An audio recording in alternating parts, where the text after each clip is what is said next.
pertama itu yang saya lakukan itu adalah membuat kesepakatan kelas. Nah, kesepakatan ini juga salah satu trik membantu anak mendisiplinkan diri dengan hal yang positif. Anak yang terlambat itu kita diberi waktu 5 menit lagi untuk membaca. Itu selalu sebelum pelajaran dimulai kita ingatkan, ayo anak-anak ingatkan kesepakatan kelas. Yang pertama apa? Mace, kakak dong semua yang ada di tanah Papua, khususnya yang ada di Manokwari, mari tong selalu pakai masker, cuci tangan pakai sabun, dan jaga jarak. Kok jaga saya juga jaga kok. Jangan lupa memakai masker, mencuci tangan, dan menjaga jarak. Lindungi diri kita dan orang-orang di sekitar kita dari virus pandemi COVID-19. Selamat datang di podcast KTP, Kaki Tanah Papua. Siang hari ini kita akan berbincang-bincang seputar penerapan disiplin positif bersama saya Ella yang akan menjadi host di siang hari ini dan dua narasumber saya, Pak Yolis dan Ibu Renti. Baik, sebelum kita memulainya, mungkin Pak Yolis dan Ibu Renti bisa memperkenalkan dirinya masing-masing. Kita mulai dari Pak Yolis. Terima kasih, perkenalkan nama saya Yolis. Keseharian saya sebagai seorang guru di SD Impres 53 Kaironi. Terima kasih. Ya, Pak Yolis. Ibu Renti? Baik, terima kasih. Nama saya Renti. Pekerjaan saya seharian adalah sebagai guru di SD YPPK Santo Fransiskus 02. Terima kasih. Iya. Pak Yolis, Ibu Renti, kita akan berbincang-bincang nih mengenai penerapan disiplin positif ya di sekolah. Ya. Bisakah dijelaskan apa itu disiplin positif ya? Mungkin dari Pak Yolis? Iya, baik. Jadi disiplin positif itu suatu pendekatan yang dipakai atau yang diterapkan oleh guru atau juga orang tua kepada anak-anak. Jadi disiplin positif itu memang difokuskan untuk memberi rasa tanggung jawab kepada anak ketika anak sudah melakukan sebuah kesalahan. Sehingga memang kita mencoba untuk mendisiplinkan mereka dengan hal-hal yang positif yang nanti menolong mereka juga untuk bertanggung jawab ketika kelak mereka bisa atau ketika dewasa nanti mereka melakukan kesalahan, mereka bisa bertanggung jawab untuk dirinya sendiri. Mungkin begitu kurang lebih gambarannya. Iya, disiplin dengan bertanggung jawab ya. Ibu Renti? Kalau disiplin positif itu sendiri itu adalah proses pembelajaran. Ya. Itu bagaimana cara kita mendidik anak untuk bertanggung jawab ketika mereka melakukan segala sesuatu. Tidak melalui suatu hukuman ketika anak-anak itu melakukan kesalahan. Jadi anak-anak dibuat untuk mempertanggungjawabkan apa yang telah mereka perbuat. Begitu dari saya, Bu. Iya, Ibu Renti dan Pak Yolis nih. Kalau kita ya mendengar kata disiplin aja pasti pikirannya pada harus patuh, ada aturan di sana dan ada sanksi ya, seperti itu. Nah, Pak Yolis dan Ibu Renti, apakah punya pengalaman tentang bagaimana menerapkan disiplin positif ini di sekolah? Mungkin bisa dibagikan dari Ibu Renti dulu ya. Ya, baik, terima kasih. Kalau penerapan disiplin positif itu di sekolah, ketika saya melakukan proses pembelajaran di kelas, awal pertama itu yang saya lakukan itu adalah membuat kesepakatan kelas. Nah, di situ kesepakatan kelas, yang pertama anak-anak datang sebelum waktunya kita proses belajar mulai. Nah, sanksinya apa ketika anak-anak itu terlambat? Nah, berarti sanksinya adalah ketika proses pembelajarannya sudah selesai, anak yang terlambat itu kita diberi waktu 5 menit lagi untuk membaca. Nah, yang kedua, ketika anak-anak melakukan suatu kesalahan, mengganggu teman, atau membuat kesalahan-kesalahan di kelas, kita sebagai guru tidak mendengar sepihak dari anak yang melakukan kesalahan, tapi kita memanggil keduanya teman untuk berdiskusi apa penyebab sampai terjadinya seperti itu. Nah, tindakan kita sebagai guru, kita menyelesaikan masalah yang dilakukan oleh anak itu dengan cara mendidik mereka, memberikan minta maaf, tidak boleh melakukan perbuatan itu lagi. Jadi kita tidak semata-mata langsung memberi hukuman itu kepada anak didik kita. Seperti itu dari saya, Pak, Ibu. Oh, sanksinya menarik sekali ya, membaca sanksi yang sangat positif ya. Jadi anak memang bisa dipacu minat bacanya dari situ juga ya. Iya. Kemudian jika ada masalah atau sesuatu terjadi, Ibu tidak langsung menyalahkan salah satu pihak, tapi mendengarkan. Berarti mendengarkan dan berkomunikasi ya, tentunya dengan anak-anak. Kalau dari Pak Yolis, adakah pengalamannya? Oke. Pengalaman pasti banyak, Bu. Misalnya kita menghadapi anak-anak yang punya karakter khusus. Saya pernah ketika di kelas ada beberapa anak, lalu satu anak kebetulan nakal luar biasa. Nakal sekali, dia suka ganggu teman. Ketika ada teman yang sedang belajar, ada saja yang harus dilakukan untuk mengganggu teman-teman yang lain. Nah, kita lalu diajak untuk coba memberikan perhatian kepada anak itu. Jadi tidak perlu harus langsung menyalahkan atau menegur atau mungkin marah, tapi sesekali kita coba untuk melirik, menatap, memperhatikan dia tanpa kita harus meninggalkan yang lain. Jadi sambil belajar, sesekali saya coba menatap dia. Sepertinya dia butuh perhatian. Ketika langkah itu belum mampu untuk menenangkan dia, lalu selanjutnya adalah saya tanya dia, saya beri pilihan. Kalau misalnya masih mau ribut, tetap ribut, saya kasih pilihan masih mau duduk di situ atau mau pindah ke tempatnya Pak Guru. Saya coba untuk berikan pilihan. Lalu ketika saya berikan pilihan, proses belajar tetap berlanjut dan ternyata dia diam. Berarti mungkin dia memang betul memilih, dia masih tetap di sana dengan situasi yang aman dan tenang. Nah, jika hal itu tidak bisa, artinya dia tetap ribut, kita masih juga ada pilihan-pilihan lain yang nanti memampukan dia untuk, ini ada konsekuensi logisnya nih. Kalau saya tetap ribut, saya disuruh pilih, mau ini, mau itu, yang dia sendiri juga kita ajak untuk diskusi, ajak untuk ngobrol. Jadi ini pengalaman-pengalaman yang memang kita terapkan ketika penerapan disiplin positif itu dilakukan di kelas. Selain yang tadi sudah disampaikan Ibu, ada kesepakatan kelas, datang tepat waktu, terus tidak mengganggu teman di kelas, lalu kalau mau bertanya angkat tangan, kalau mau keluar, mau ke kamar mandi minta izin. Itu selalu sebelum pelajaran dimulai kita ingatkan, ayo anak-anak ingatkan kesepakatan kelas, yang pertama apa gitu. Setelah kita buat kesepakatan kelas, anak-anak diminta untuk memberikan tanda tangan atau mungkin cap jempol atau apa saja yang menunjukkan bahwa ini sepakat loh. Kita sepakat dalam satu keluarga di kelas. Nah, kesepakatan ini juga salah satu trik membantu anak mendisiplinkan diri dengan hal yang positif. Itu mungkin kurang lebih sedikit pengalaman ketika kita coba menerapkan disiplin positif itu di kelas. Iya. Begitu Bu Angela. Berarti Pak Yolis juga sudah pasti harus mengenali secara dekat anak didiknya ya.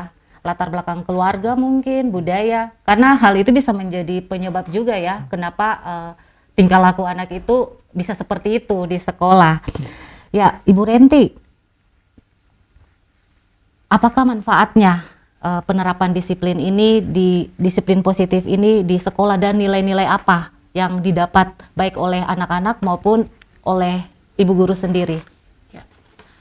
Kalau manfaat dari disiplin positif ini, kita bisa membantu diri anak itu, dia bisa fokus pada kesalahannya itu sendiri. Itu adalah manfaat yang pertama. Berarti anak tahu, oh kesalahan, ketika mereka membuat kesalahan satu kesalahan itu mereka tahu, oh ibu hukum saya karena saya melakukan kesalahan ini. Habis itu yang kedua, kita melatih anak untuk rasa percaya diri. Mereka bertanggung jawab atas setiap kesalahan yang mereka lakukan. Tidak semata-mata kita harus membantah atau memarah anak. Seperti itu Bu. Iya. Habis yang kedua tadi bagaimana pertanyaan? Nilainya, nilai-nilai. Nilai-nilai yang positif itu seperti apa, kita bisa dihormati dari lebih banyak dari anak-anak, begitu Bu. Oh iya. Kalau Pak Yolis, ada yang bisa ditambahkan?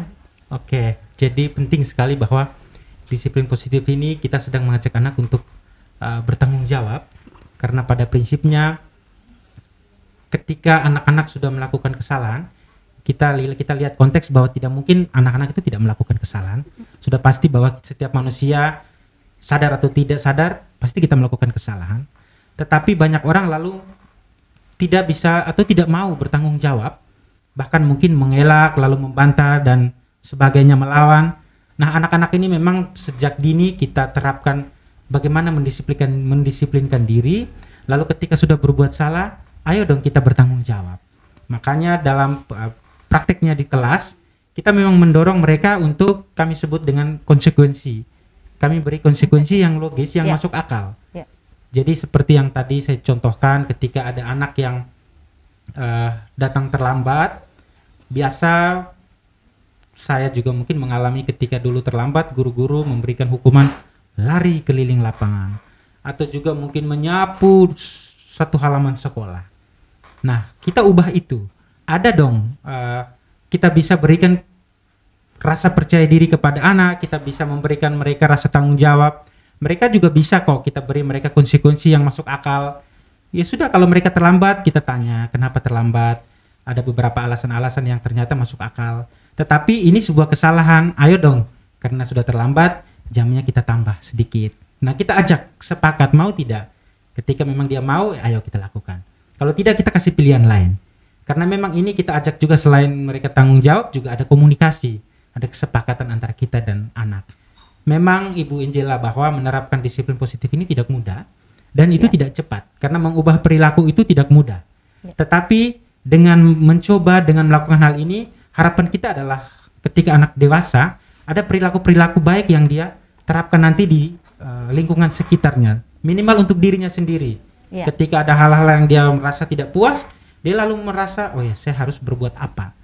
Orang lalu kritis, lalu juga bisa mengembangkan banyak hal dalam dirinya. Ada potensi baik yang harus dia kembangkan. Ketika orang melakukan kesalahan, dia tidak lalu juga terus berada di situasi itu, tapi dia lalu berpikir, saya harus buat apa, saya harus buat apa. Itu mungkin itu sebenarnya sedikit gambaran kenapa sih kita harus terapkan disiplin positif di kelas. Ya, jadi konsekuensi logis artinya bahwa anak-anak memang dilatih untuk sadar, dibangun kesadarannya bahwa dia memperbaiki dirinya bukan saja karena keinginan dari gurunya atau teman-temannya, tapi itu untuk dirinya sendiri. Kembali kepada itu kembali kepada dirinya, sehingga menjadikan dia akan lebih baik di masa depan. Ketika berhadapan dengan situasi yang sama, dia tahu bahwa oh, saya pernah melakukan hal yang masih keluri di sini, yang benernya seperti ini. Iya, Pak Guru.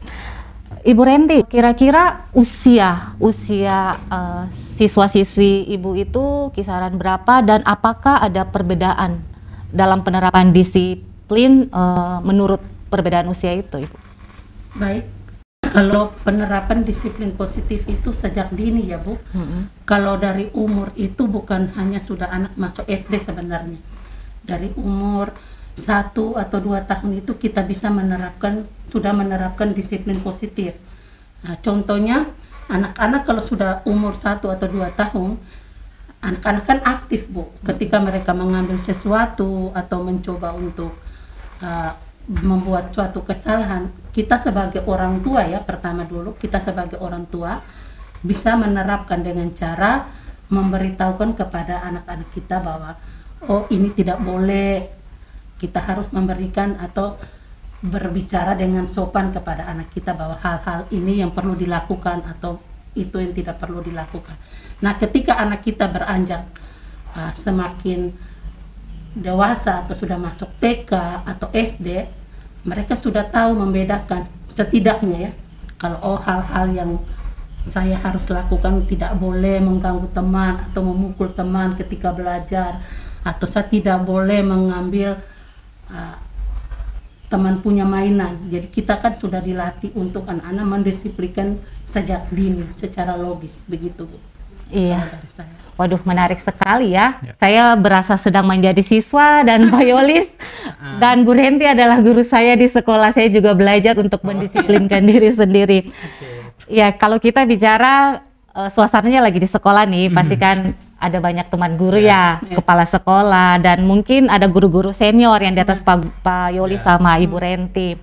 Nah, bagaimana tanggapan Pak Yolis sama Ibu Renti jika berhadapan dengan guru senior yang masih melakukan punishment terhadap siswa, sedangkan Pak Yolis sama Ibu Renti ini yang seperti sudah jelaskan tadi bersama praktik-praktik baik dari penerapan disiplin positif ini sudah paham benar bagaimana cara menanggapinya dan bagaimana cara untuk menyampaikan kepada senior tersebut supaya mungkin dia belum paham atau sudah paham, itu bagaimana caranya itu? Oke, baik. Jadi banyak cerita ya Bu Renti ya ketika kita coba terapkan disiplin positif ini, atau kami sebut dispo, ini dispo. Di sekolah kita. Jadi dispo ini kan sebuah ini sebuah pendekatan yang tentu juga melalui penelitian, begitu banyak hal yang dicoba diteliti, lalu ketika ditemukan ternyata ada hal yang lebih baik dibandingkan kita memberikan hukuman, lalu itu kami coba sosialisasikan. Nah, ketika kita ke sekolah sebagai pelatih nih misalnya, lalu kita ajak semua guru-guru, kita sosialisasi. Apa yang penting kita beritahu, selain kita beritahu cara-cara untuk mencoba menerapkan disiplin positif, tapi penting kita beritahu ternyata ini ada dampak yang ketika kalau tidak ketahui, kalau tidak diubah, dampak ini akan memberikan efek yang begitu besar untuk anak-anak. Misalnya nih, kita lalu di sekolah suka bentak, kita suka marah, tanpa sadar kita sedang melatih anak untuk menjadi karakter yang kasar. Ketika kita lalu juga suka memukul anak, kita sedang mengajarkan dia bahwa suatu saat nanti dia jadi pribadi yang keras dan dia juga suka berkelahi dengan orang-orang di sekitar kita. Lalu juga masih banyak dampak lain. Nah, kita beritahu ini dampaknya kalau memang kita tidak sering melatih anak perubahan-perubahan perilaku yang baik dengan cara mendisiplinkan mereka. Pendekatan yang lebih humanis, yang lebih baik dibandingkan kita menghukum. Ketika hal itu sudah kita lakukan, kita sosialisasikan, tentu tanggapan beragam. Bahkan ada guru-guru senior yang ini kami sudah dari dulu kok praktek ini, tapi anak-anak ini loh lihat berhasil. Betul, tetapi saya lalu juga bisa menjadikan, saya bisa memberikan contoh dari sekian banyak orang-orang yang berhasil, ada yang lalu kita coba gali, kita coba diskusi, ada luka yang akhirnya juga belum bisa sembuh secara psikologis. Nah, cerita demi cerita, penelitian dan sebagainya itu lalu kemudian kita coba, ayo dong kita ubah perilaku kita. Ada cara yang kita bisa praktekkan yang lebih baik dibandingkan kita harus memberi hukuman. Ada satu cerita juga ketika ada anak nakal, lalu nakal sekali, gurunya itu pukul, lalu sampai sudah kehabisan cara, guru itu lalu suruh anak itu masuk di bawah meja, dalam proses pembelajaran itu berlangsung. Ketika itu sudah selesai, anak itu lalu disuruh keluar. Situasi ketika naik kelas, dari kelas 1, kelas 2, kelas 3, anak itu kelihatan baik-baik saja. Lalu suatu ketika sampai anak itu sudah dewasa, lalu kita coba wawancara, anak itu sampaikan dengan jujur bahwa dia masih dendam, masih ada luka di hatinya. Lalu kita coba tanya kenapa, karena ternyata guru memperlakukan dia seperti itu. Hal-hal ini kan perlu diketahui oleh kita guru. Kami coba sampaikan di sosialisasi seperti itu, bahwa ayo kita ubah perilaku ini, supaya selain kita memberikan hal-hal positif, juga paling tidak sebagai guru kita bertanggung jawab, karena anak ini juga mau kemana atau mau dibawa kemana tergantung kita. Kitalah yang akan mendidik anak-anak ini ke depan. Ketika kami sosialisasikan, kami coba praktek. Di bulan pertama, bulan kedua itu susah. Masih saja ada guru-guru yang selalu ketika anak terlambat bawa dengan kayu, menunggu di depan pintu gerbang, meneriaki, marah. Tetapi itu kita coba lakukan secara perlahan. Memang menerapkan dispo ini tidak mudah. Lama-kelamaan butuh waktu 6-7 bulan kita coba lagi evaluasi. Guru-guru senior lalu juga menyampaikan mereka juga sudah sedikit terbantu. Karena kalau mereka emosi-emosi terus, takutnya juga tensinya tinggi, malah kena stroke. Jadi ini selain dampak untuk anak-anak, untuk guru-guru juga supaya tidak terlalu tensi, tidak suka emosi, apalagi suka marah-marah, kan kasihan. Faktor usia. Jadi saya pikir banyak cerita, tetapi pada prinsipnya praktik di lapangan guru-guru senior juga pada menerima. Karena mereka juga sedang belajar, ternyata tidak perlu marah-marah kok, tidak perlu berteriak dan emosi. Ada cara yang membuat kita lebih damai dan anak-anak lebih tenang dalam belajar. Kalau memang ada yang susah pasti. Misalnya ada satu anak yang susah sekali, akhirnya juga kita bisa mencoba dengan beberapa pendekatan. Belum bisa, kita lalu kembalikan ke kepala sekolah sebagai penanggung jawab, panggil orang tua dan ayo kita diskusi. Anak ini seperti apa nanti kalau misalnya kita mau supaya dia lebih baik. Mungkin begitu contoh ketika kami terapkan ini di sekolah sekolah kami waktu itu. pengaruhnya sangat kuat sekali ya jika salah dalam penerapan disiplin positif ini, seperti yang tadi Pak Guru bilang, anak itu dia bisa menjadi trauma ya, menjadi trauma. Kemudian tidak hanya anak-anak yang dengan penerapan disiplin positif ini emosinya dikelola, tapi juga gurunya. Jadi guru juga belajar untuk mengelola emosinya ya. Ya, kalau di sekolahnya Ibu Renti, bagaimana Ibu Renti? Kalau di sekolahnya saya, ketika kita mengikuti pelatihan pertama kali tentang disiplin positif, saya juga sebagai guru muda pertama kan berpikir begini, kan istilah orang tua kan di ujung rotan ada emas, berarti setiap kali kita pukul anak itu kan mendidik juga. Nah, ketika berjalan dengan waktu, kita belajar untuk ketika anak melakukan suatu kesalahan, kita menegurnya dengan baik, memberi hukuman yang sepintas, tidak melalui harus teriak-teriak atau dengan pukul. Dari situ kita merasa juga batin kita juga tenang, anak-anak juga tidak akan dendam dengan kita.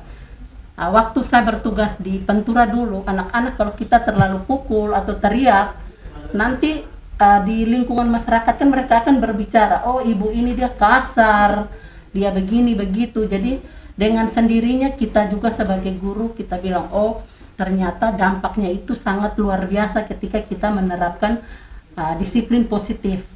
Kalau kita terlalu memukul anak itu, anak menjadi pendendam, menjadi pemarah, malah mereka melihat kita seperti melihat musuh ketika kita berjalan seperti itu. Tapi untuk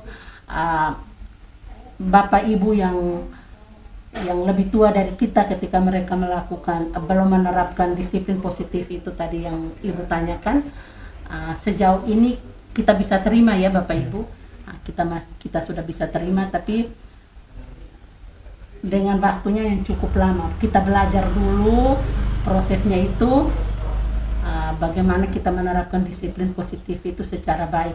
Berarti keuntungan juga bagi kita guru dan anak-anak. Kita sendiri juga sehat, tidak kena stroke, anak-anak juga bisa terbantu, tidak dibebani dengan kita punya kata-kata begitu. Tapi butuh waktu Ibu. Tapi kita kan kembali, kadang kita di sekolah bisa menerapkan disiplin positif itu sendiri. Apakah di rumah itu orang tua bisa menerapkan disiplin positif atau tidak?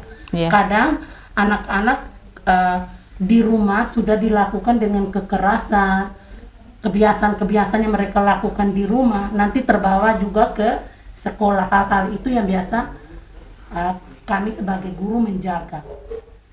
Ya. Terima kasih. Jadi kalau di rumah memang sudah diperlakukan kasar, artinya dipukul dengan ucapan-ucapan yang keras ya dan kasar, itu bisa jadi itu dipraktikkan juga oleh anak itu nanti di teman-temannya. Itu sebagai luapan ya, luapan, melampiaskan di sekolah. Nah, adakah Pak Yolis sama Ibu Renti pernah mengalami kasus-kasus seperti ini? Iya, pernah. Seperti apa itu Ibu Renti? Ceritanya dulu siswa saya ya, itu di rumahnya itu sering orang tuanya sering baku tengkar, malam ribut karena diminum-minum mabuk. Jadi paginya juga anaknya itu sering terlambat datang ke sekolah. Jadi satu pagi dia datang terlambat, besoknya dia datang terlambat, 1 minggu itu dia datang terlambat terus.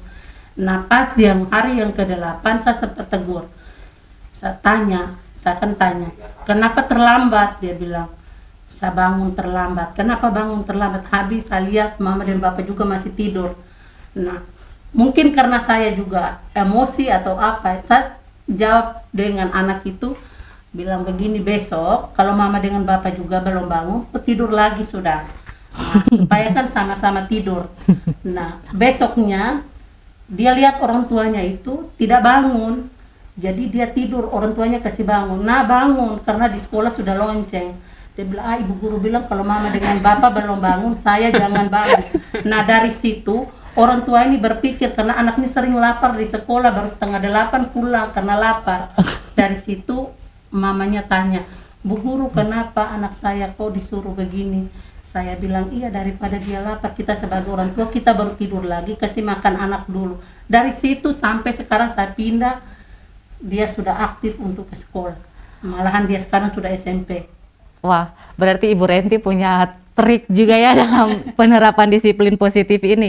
Jadi tidak hanya guru-guru di sekolah yang harus menerapkan, tapi Iya, juga tapi orang tua.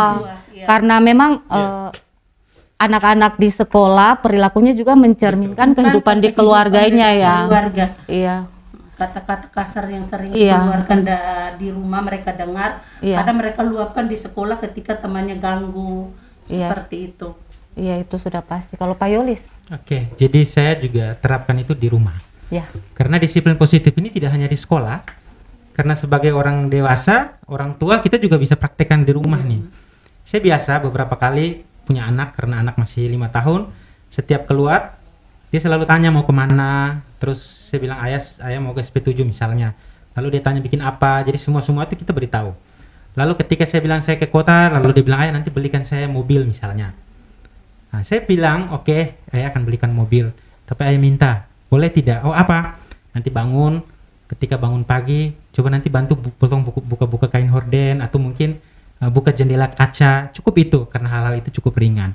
Lalu dia sepakat, oh iya boleh sip. Nah saya lihat ketika saya bawakan mainan, lalu pagi saya lihat beberapa kali dia sudah bangun duluan sebelum saya, sudah buka jendela dengan setengah mati, dia sambil dorong kain hordennya dibuka, lalu dia bilang ayah semua sudah, oke terima kasih.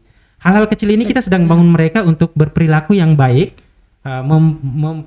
membantu mereka untuk berperilaku yang paling tidak juga dapat mengubah pola atau kebiasaan-kebiasaan anak-anak pada umumnya. Kita tidak boleh juga terus manja-manja sama anak. Kita bisa terapkan disiplin positif dengan hal-hal yang kecil. Misalnya kalau dia habis makan, pada umumnya anak-anak meninggalkan saja di meja. Iya. Saya lalu beritahu, boleh tidak tolong angkat ini, habis makan atau habis minum susu gelasnya nanti dibawa ke tempat cuci piring. Yang kecil, yang mudah itu lalu tolong dipakai.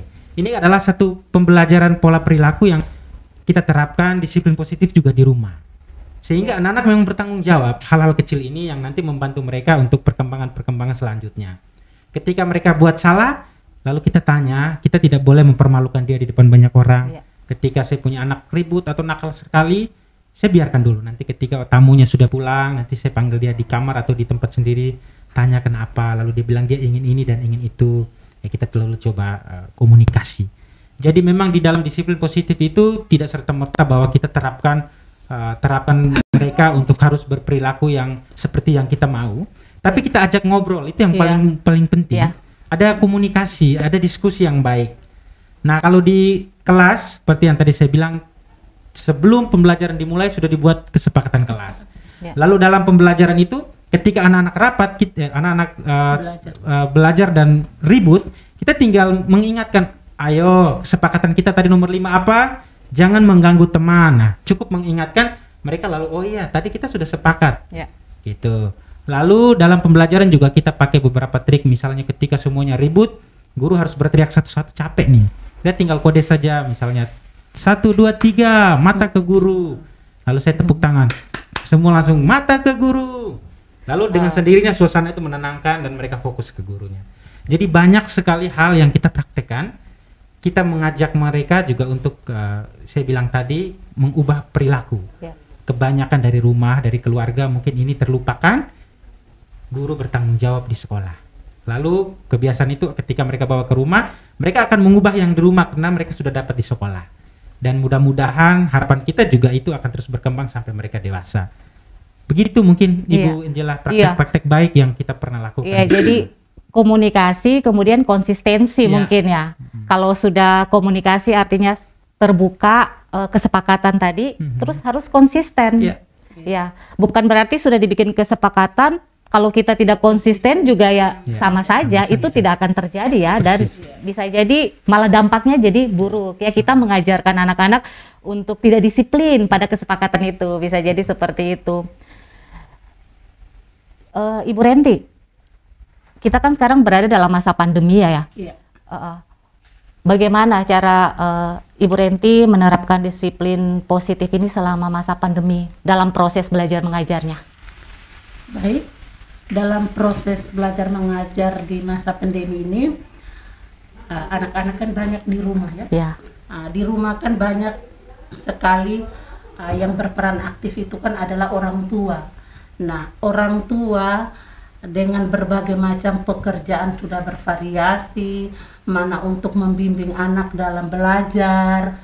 Jadi kita meminta peran aktif orang tua itu sebelum kita mulai pembelajaran itu kan kita meminta orang tua untuk mendampingi anak ketika Zoom atau ketika mengerjakan tugas, pasti ada dampingan orang tua. Nah, ada orang tua yang anaknya terlalu aktif atau orang tua tidak bisa merangkul anaknya ketika belajar ya. Mungkin anaknya melawan, tidak mendengar orang tua. Nah, di situ kami sebagai guru memberi saran kepada orang tua untuk membuat jadwal. Jadwal itu seperti ini. Anak-anak harus tahu waktu membagi tugas untuk menonton televisi. Ya, menonton televisi. Kita memberi waktu dari jam berapa sampai jam berapa.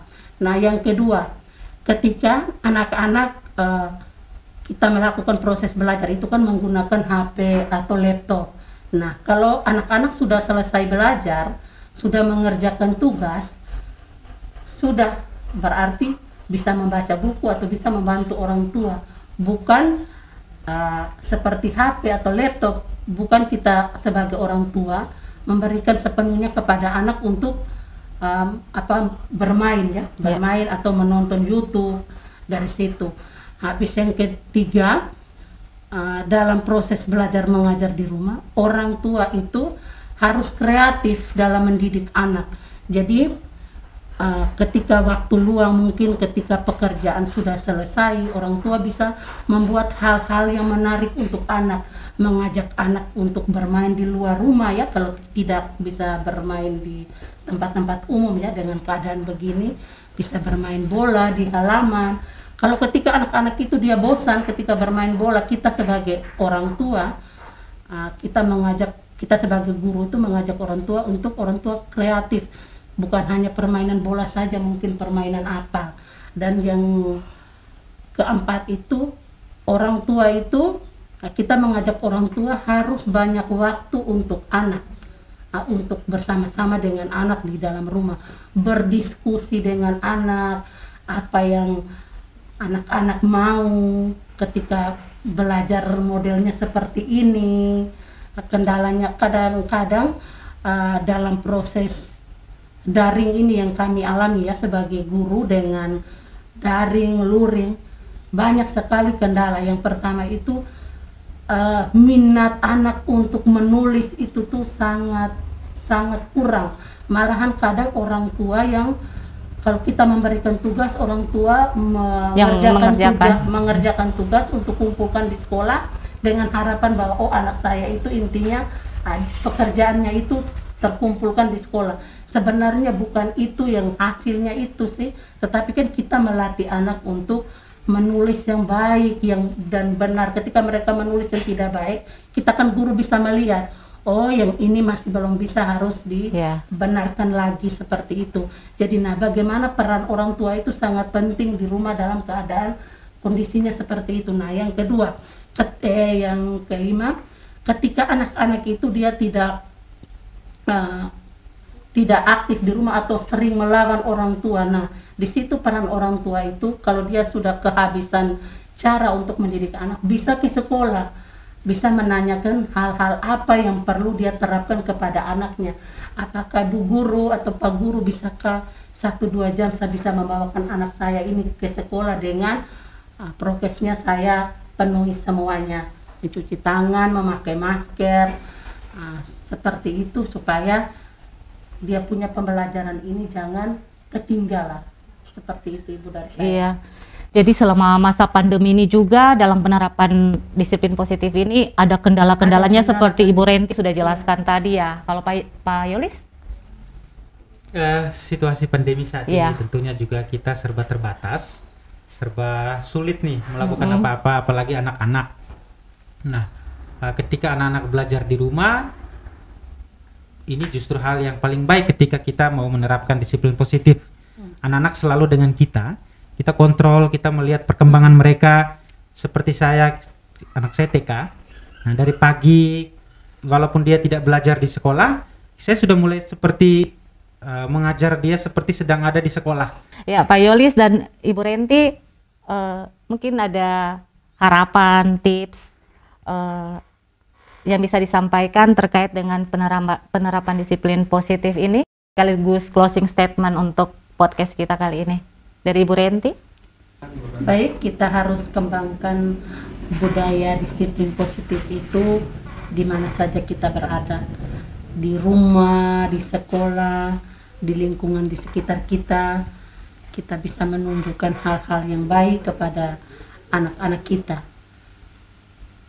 Dengan cara bersikap yang sopan dengan orang yang lebih tua, dengan orang yang dewasa. Nah, dari situ tutur kata, tindakan, perilaku kita harus kembangkan secara positif. Itu dari saya. Terima kasih. Ya, Pak Yolis? Oke, baik, dari saya sebagai orang tua, sebagai guru tentunya juga kita wajib menerapkan disiplin positif, karena pada prinsipnya disiplin positif ini juga berkaitan erat dengan hak-hak anak. Ya. Anak ketika mereka nakal, mereka bermain, memang itu dunia anak dan itu adalah salah satu hak mereka untuk bermain. Maka ketika mereka ribut, mereka nakal, sebagai orang tua, sebagai guru, kita lalu tidak bisa serta-merta memarahi mereka atau pukul atau memberikan hukuman, tapi kita menggali ada apa semuanya, ada apa sampai mereka seperti itu, lalu kita berikan konsekuensi yang logis yang bisa mereka terima, yang nanti juga secara tidak langsung kita sedang mengajarkan mereka untuk bertanggung jawab. Ibu Renti, Pak Yolis, menarik sekali ya perbincangan kita hari ini, dan saya juga belajar banyak hal ya dari perbincangan kita ini sebagai orang tua, bagaimana menerapkan disiplin positif ini bagi anak-anak, karena anak-anak yang dididik dengan disiplin positif nantinya akan tumbuh menjadi anak-anak yang mandiri dan bertanggung jawab ya ketika mereka dewasa.